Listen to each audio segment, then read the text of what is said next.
What if there was a way to be more aware of our thoughts, emotions, and physical sensations, and to have the power to respond to them in a more thoughtful way? Now, just imagine treating yourself with kindness and understanding, especially during difficult times.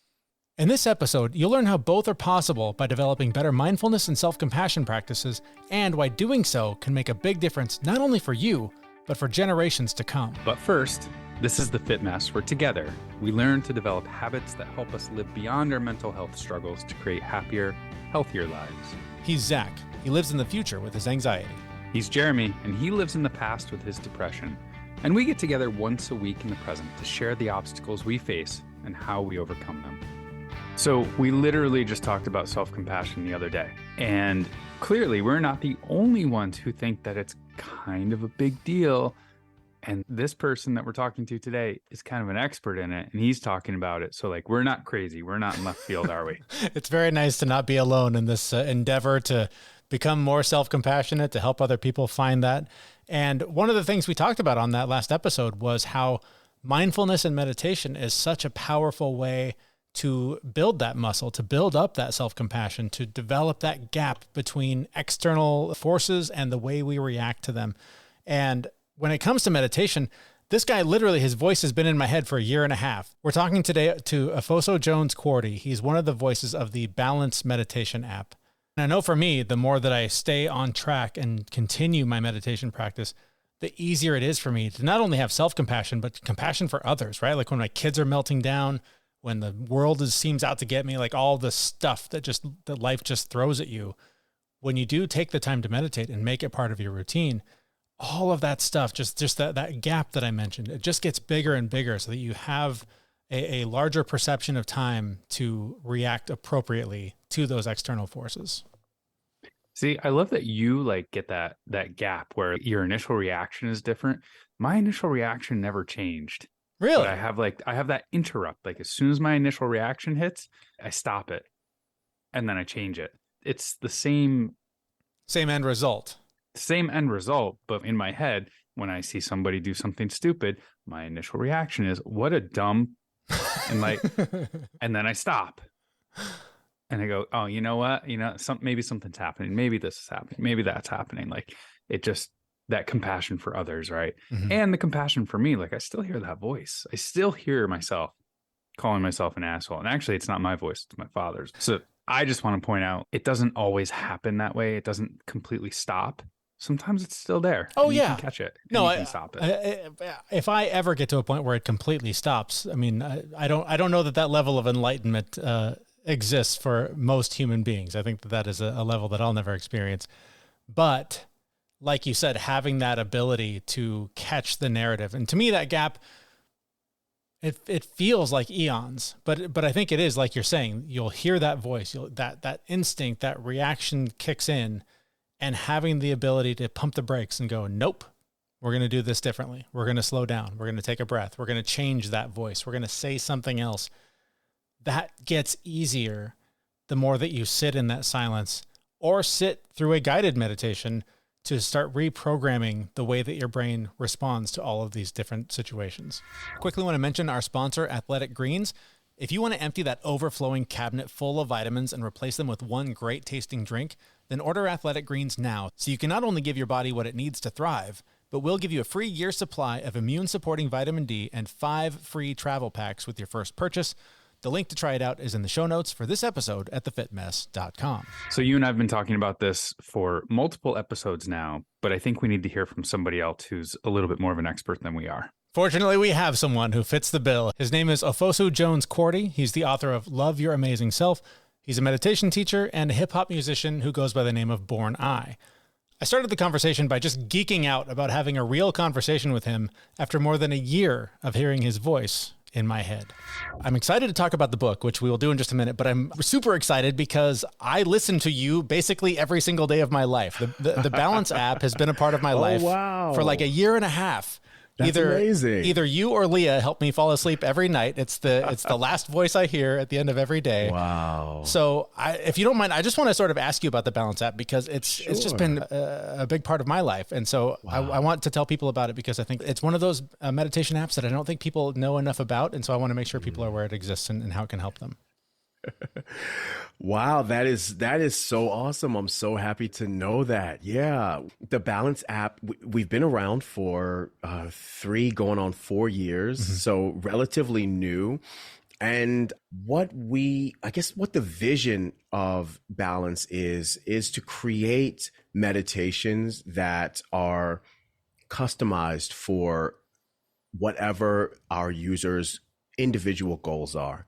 So Leah and I both record thousands of meditation scenarios and options and paths, etc., so that when you engage with the app, the experience that you have is really an experience that isn't cookie cutter. It's not one size fits all. Hmm. It's what are your goals? What are your needs? And how can we help you achieve them through the practice of mindfulness?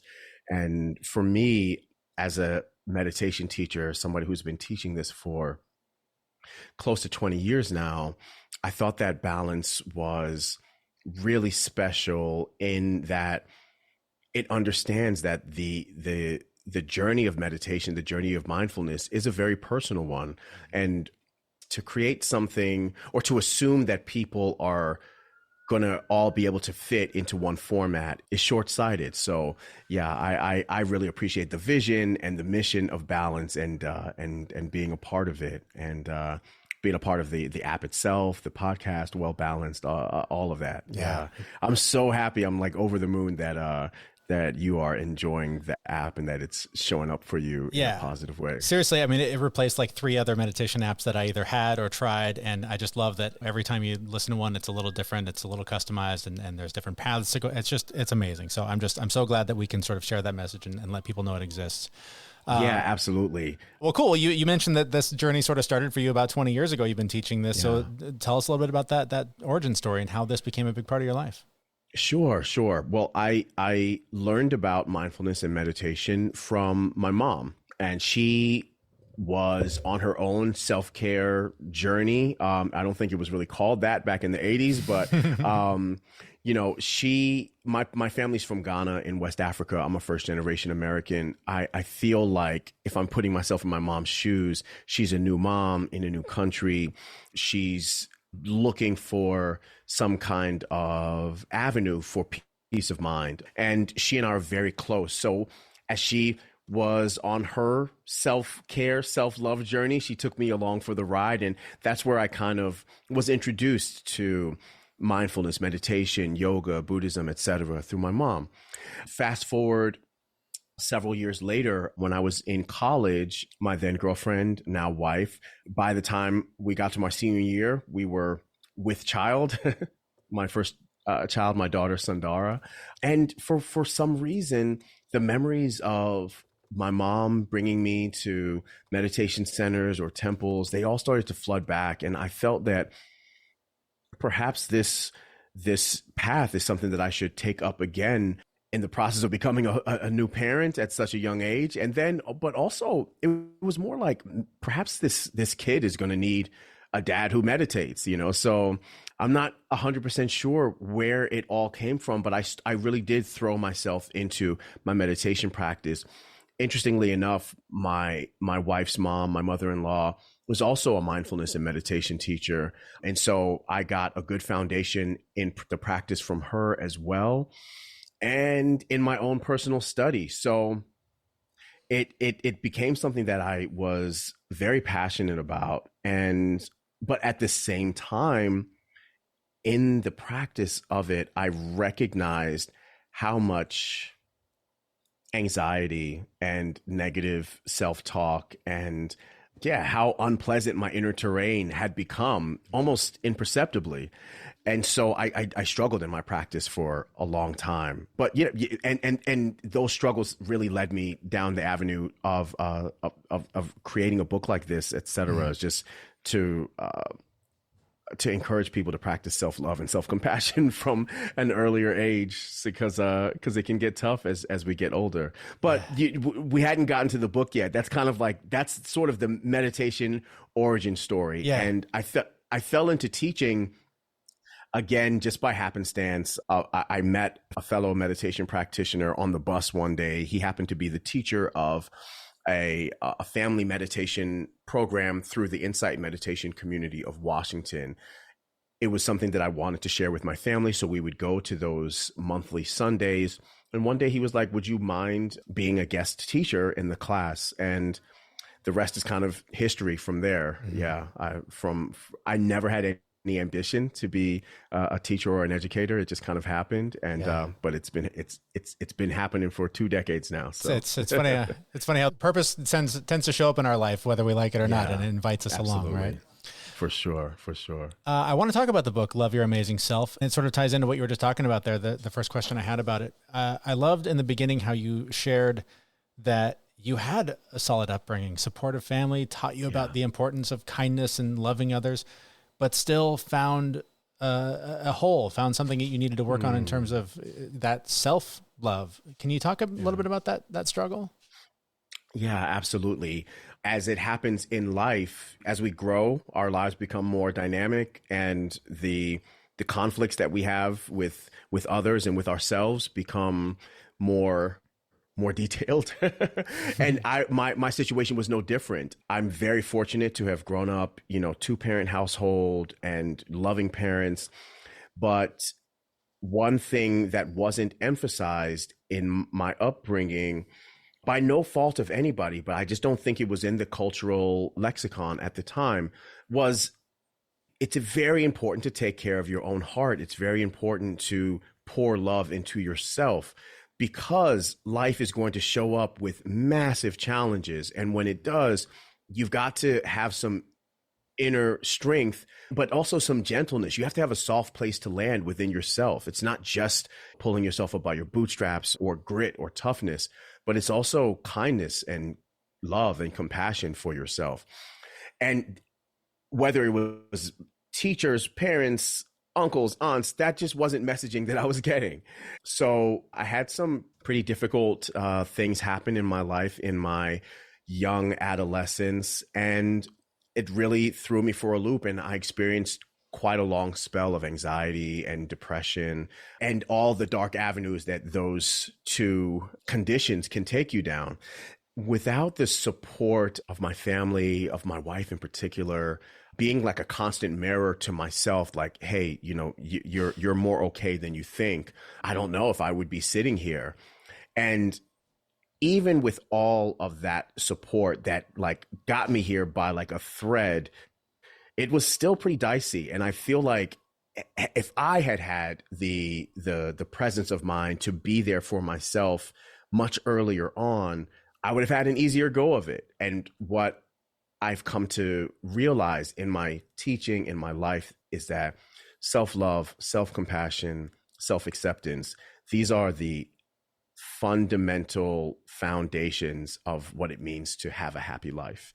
And that's what I want to share and to offer with my time here. This might be just personal therapy time, but I mean, that's the hardest thing, right? I mean, you can love your kids like you never thought possible, your spouse, your family. It's so easy to pour love on other people, but then you look in the mirror and you see something else. What is that? Why do we struggle so much to give ourselves the same grace that we give everyone around us?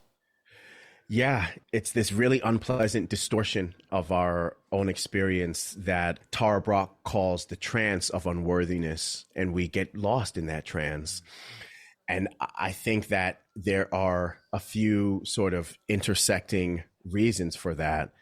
One of them has to do with our evolutionary makeup, the negativity bias that comes from our supreme problem solving that's allowed us to be at the top of the food chain, when we otherwise, shouldn't be. But we are such effective problem solvers, and it's because we are always looking for the problems. And that is something that came from our ancient ancestors. The negatives are still are very stimulating to us. So if somebody says something crazy on Twitter, that's where we're going to flock to. If there's a car accident on the road, we're going to slow down and look. We're going to pay the most attention to the negative news story, etc. And it's not because we are in love with the negative, but it's because our problem solving mechanism kicks in so that I can preserve my existence. As we've grown as a society, that mechanism is still running on high, but we've slowed down a bit. So it turns on us a bit, and we start to ask like, well, what's wrong with me? What can I say better? What can I do better? How can I be better? If we're not careful, that inner inventory becomes an inner critic, and then the inner critic becomes the inner voice, and that inner voice gets calcified into belief. Compounding this scenario is the world outside of us also challenging our ability to be loving towards ourselves. We might have had parents who prized our achievements more than just our basic humanity, that showed us affection when we achieved and not just for affection's sake. We might have had teachers, coaches, siblings, friends who gave us the same sort of messaging. We also have social media these days, advertising, etc., that's purposefully designed to make us feel anxious so that we click the next thing, buy the next thing, stay engaged with the app. So we've got this evolutionary heritage of searching for the negative in all scenarios, and we've got the social miseducation that that leads us away from our own hearts, and what we're left with is this feeling of pervasive inadequacy that can feel like it's innate, but the truth is none of this has to be the whole story. None of this has to be fundamental to who we are. We can transform the way that we relate to ourselves. And going back to what you said, we know how to pour love. So we're not restricted in that ability. An exercise that I love to do with, I'm sorry, I'm off on a tangent here, but exercise that I love to do with people is to take a moment and just check in with yourself. How are you doing mentally? How are you doing emotionally? How are you doing physically? So a little bit of mindfulness practice, just being aware of your mind, body, and emotional state. And then based on how you're feeling in the present moment, if your best friend or a loved one was feeling exactly how you're feeling right now, what would you say to them? Whether you're feeling elated or whether you're feeling terrible, what would you say to somebody that you love who was feeling the same way? Automatically, these words of comfort, compassion, these words of care, love, I'm here for you, I love you, I'm sorry, they all arise in us. And we know what we would say to somebody else. And so, okay, you've got that skill, just apply it to yourself. Bring those same words into your own heart. Speak to yourself in the same way you'd speak to a friend or a loved one. Those lessons, your own experience, and I hope I'm not too big of an assumption here, your experience as a parent, I believe drove you to create this book to help young people not reboot the programming, but maybe carve out better programming from the beginning so they're not in their 30s and 40s and going, oh my God, why have I hated myself my entire life? Yeah, exactly. So tell us about the book and how it's helpful for young people. Yeah. Well, this book is overtly for young people, covertly for all people. And I, just like you said, it's a way that I think I want to kind of redirect the tendency that we have to slowly but surely be increasingly unkind to ourselves, and to just have these messages that are in the book be an alternate to that sort of mental trend, not only for the messaging to be something that is impactful, but then the activities that are in the book that parents can do with their kids, or that educators can do with young people, or caretakers can do with young people, so that it's a collective experience of rewiring, a collective experience of practicing self-love and self-compassion. I want self-compassion, self-love, self-care, self-acceptance to be the default, to be something that is not a revelation for people. In my adult life, when I talk about self-compassion or self-love to other adults, it really is like a light bulb goes off, like, oh my God, I haven't been doing this ever.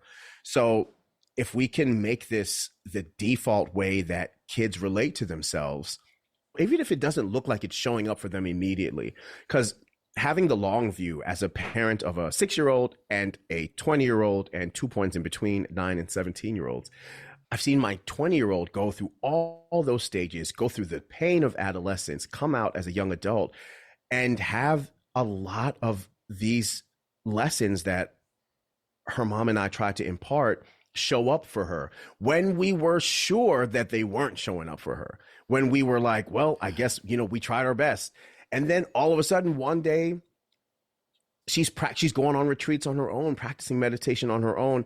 And not only those external things, but she's catching herself when she can feel herself falling. She's taking active care of her own heart, her mind, her body. So even if you don't think that these kind of messages are having an impact, you're putting them in the bank, and they will make those withdrawals when it's time. As the father of a 11 and 7-year-old, man, I hope you're right. Because I'm telling you, I was just like, I guess we did our best, Hey, fingers crossed. But then all of a sudden, you saw this adult who was way more healthy mentally than we expected her to be. Yeah, I say all the time, my 7-year-old has learned more about social emotional intelligence than I have figured out in my 45 years on this planet. It's incredible what they're capable of. Yeah, absolutely. And they might still throw. So it doesn't mean that they won't throw tantrums. It doesn't mean they won't say hurtful things. It doesn't mean that they won't think unkind things about themselves, but there's a counter. But if there's nothing there, if there's no counter to self-hatred, then that becomes the belief. Yeah. But if an unkind thought is there, but there's an alternative, then there's some balance. No pun intended. I love that. I know we just have a couple minutes left. I wanted to bring it back to the book for just a minute, because the artwork, I mean, the content itself is very powerful. The artwork is stunning. It is such a beautiful book. And I know this is an audio podcast, but can you try and give us a picture of what we find when we open the pages? Yeah, absolutely. The big shout out to Ndubisi Okoye, who provided the illustrations for this book. I really feel like our work together was a match made in heaven here. The illustrations, to me, feel like what you would see when you close your eyes and listen to the words, the colors that arise, the shapes that arise. There is a dreamlike and almost psychedelic kind of quality to the artwork. And it really soars and takes you on this wonderful journey. So yeah, I can't wait for your listeners to take a look, because I'm sitting here looking at it in front of me, and I'm so happy and so impressed with how it all came out. And then finally, as a hip hop artist, this is a very artistic and beautiful book. Is there any plan to take it to another level as some sort of musical collaboration with the work that's already existing? Yes, definitely. I wanted to put the book out and allow people to hear the words of the book in their own voice, whether it's their voice or their inner voice, and to give them some time to create that relationship with the book. And so I will be releasing a companion album to accompany the book, and it'll be a lot of the verses here will be read as hip hop verses. And I'm planning on doing a combination where the verses are read in a more meditative zone, and then they're read in a more hip hop zone. So yeah, it should be pretty cool. That's amazing. This is such a thrill to get to talk to you, to have a two-way conversation with you and not just a one-way conversation. This has been a big deal for me. So I'm very excited for this. Thank you for your time.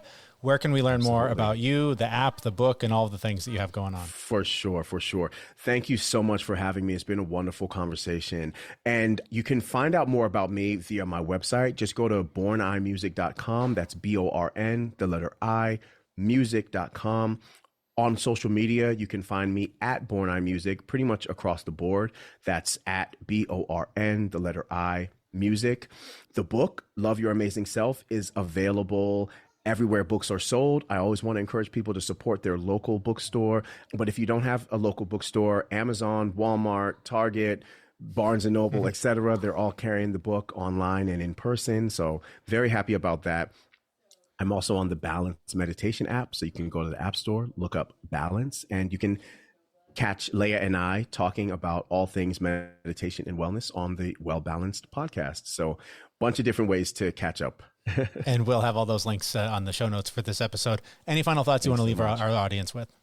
Just that loving kindness towards yourself, self-kindness, self-compassion, these are the building blocks for a happy life. It's never too late to practice kindness towards yourself, and it's never too early to encourage it in young people. So please do follow the prompt of the title of this book and love your amazing self. Powerful stuff, man. Thank you seriously so much for your time and for this opportunity. It really means a lot. And I'm so glad we connected. Me too. I really appreciate it. Thank you so much. Thanks. Our thanks to Ofosu Jones-Quartey. He's the author of Love Your Amazing Self. You can find links to him and his work in the show notes for this episode at thefitmess.com. This is such a good follow-up to our last episode and the importance of self-compassion. Mm-hmm. I just want to reiterate to everyone and to you, Jeremy, because I know you struggle with it as much as I do.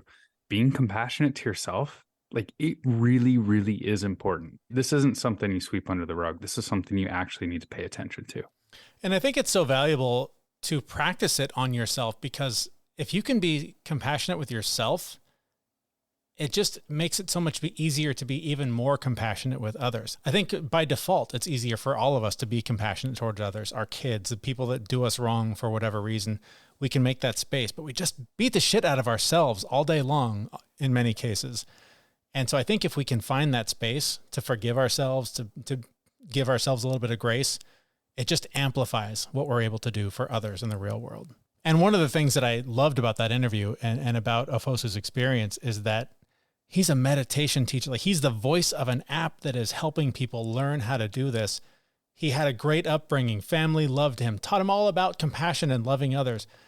Despite that, he still lacked the ability to have compassion for himself and had to seek that out and had to do that work for himself. So it's just such a great reminder that no matter what background you have, no matter what struggles you're facing, nobody's flawless. Nobody's got all of this stuff figured out. And so again, it's just another opportunity to give yourself a break and accept that you're going to have shortcomings. You're going to fall down. You're going to fail, but give yourself a break, dust yourself off, and try and do better again tomorrow. I know I'm not flawless, and my daughter and my own actions pointed out to me every single day. I do the best I can though, but at this point in my life, I have learned to just say, you know what, I screwed up, and you know what, I won't make that same mistake again.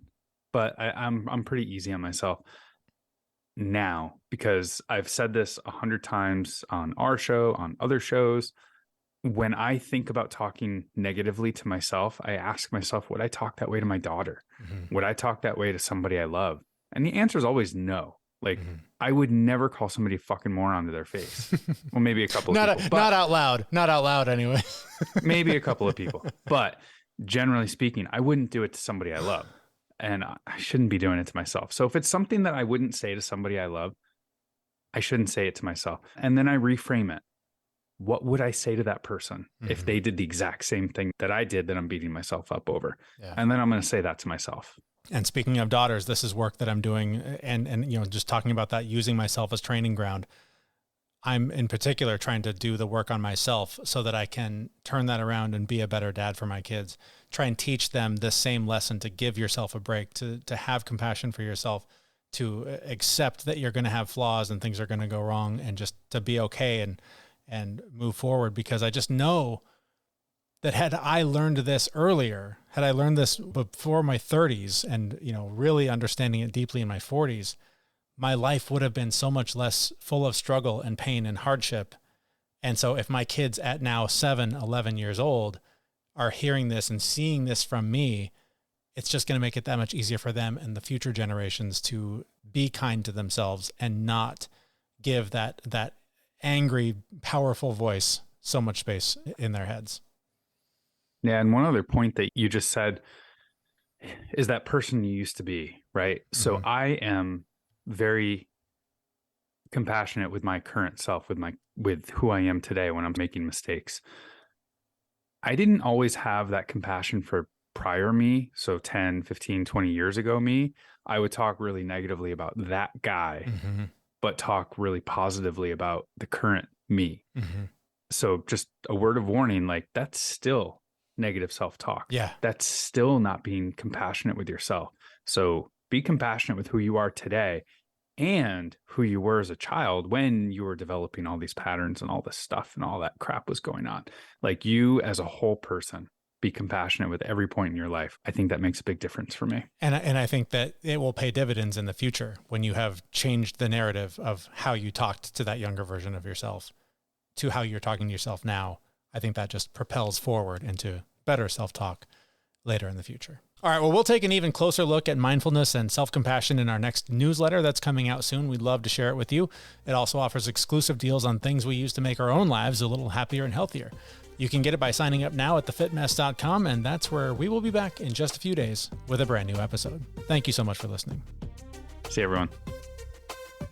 We know this podcast is amazing and doesn't seem to lack anything, but we need a legal disclaimer. Prior to implementing anything discussed in this podcast, it is your responsibility to conduct your own research and consult your physician. You should assume that Jeremy and Zach don't know what they're talking about, and they're not liable for any physical or emotional issues that occur directly or indirectly from listening to this podcast.